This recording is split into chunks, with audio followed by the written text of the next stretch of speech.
Did you have a highlight this season or a moment in any of your games where you thought maybe you've come as far as you have in your development? I don't know. I mean, I've just kind of enjoyed playing the game since I was little and just kind of hanging out and being with my teammates and obviously having the winning season we did in Saskatoon. I mean, it's put us on the right path and the coaching staff we have has done an unbelievable job of kind of guiding not only me but our entire team in the right direction and teaching us the whole game and making sure we're playing a good, hard, heavy game. Because I mean, if you look at it this year, we're Boston and St. Louis were in the finals, and they both play a heavy game below the face-off circles and kind of grind pucks down low, and that's the kind of style that the game's kind of going in that essence in the playoffs. So to kind of learn that this year was huge for me.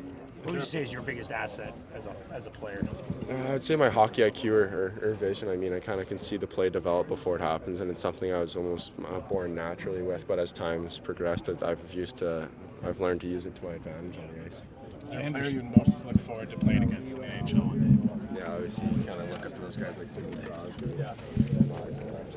Kind of see those guys and line up against them. It would be pretty cool.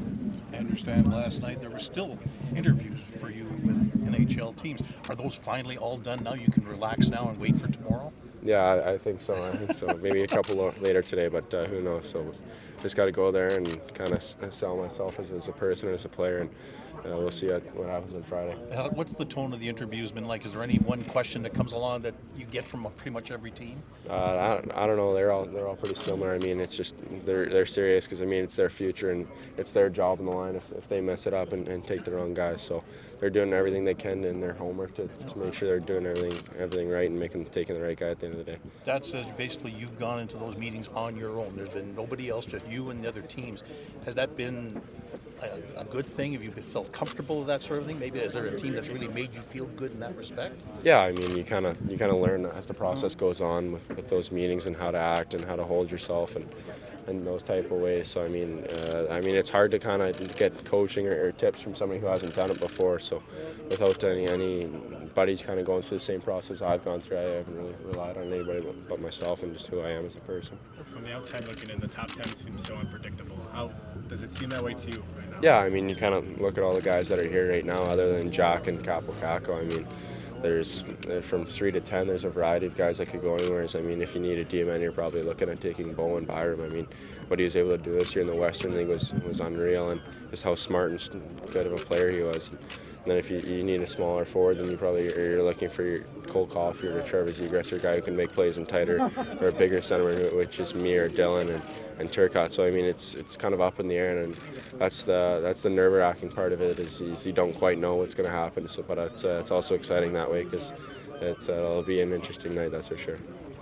How close have you gotten to this draft class, the guys that you just mentioned, and you and all the tours? Yeah, obviously I've known Bowen and Dylan for a long time, and Peyton Krebs is another guy that plays in the Western League. I mean, played with and against them for 2 or 3 years now, and it's been a lot of fun to kind of grow up with those guys, and finally we're all here together, and we're able to kind of relax and just hang out and have a good time. Sorry it's a bit late, but just emotions going through you right now with Yeah, less than 24 hours it's pretty exciting. I mean, this is a once-in-a-lifetime opportunity, and I'm not really going to miss out on anything and just kind of sit back and enjoy all the moments. I mean, I've worked hard to get here, so there's nothing I can do to kind of change my draft stock or anything like that, so I'm just more so focused on enjoying it with my family and friends. Have you pictured pulling that jersey on, hearing your name?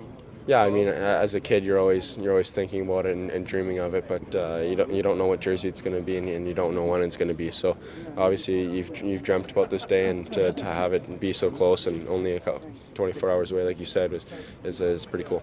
Kirby, how NHL ready do you think you are?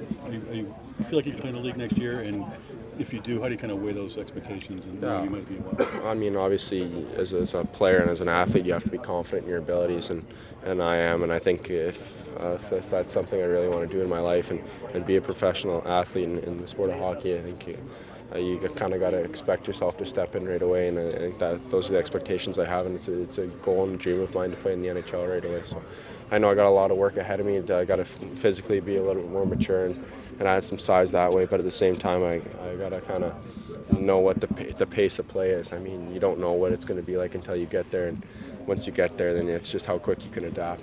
Is this weekend kind of make you sit back and go, wow, this has been a busy 2 years. It wasn't that long ago when you were a first-round pick in the Bantam draft. Yeah, exactly. It goes by in the blink of an eye. So, I mean, you kind of learn from those experiences, and I'm just kind of taking advantage of all this and just having fun with it and enjoying my time here.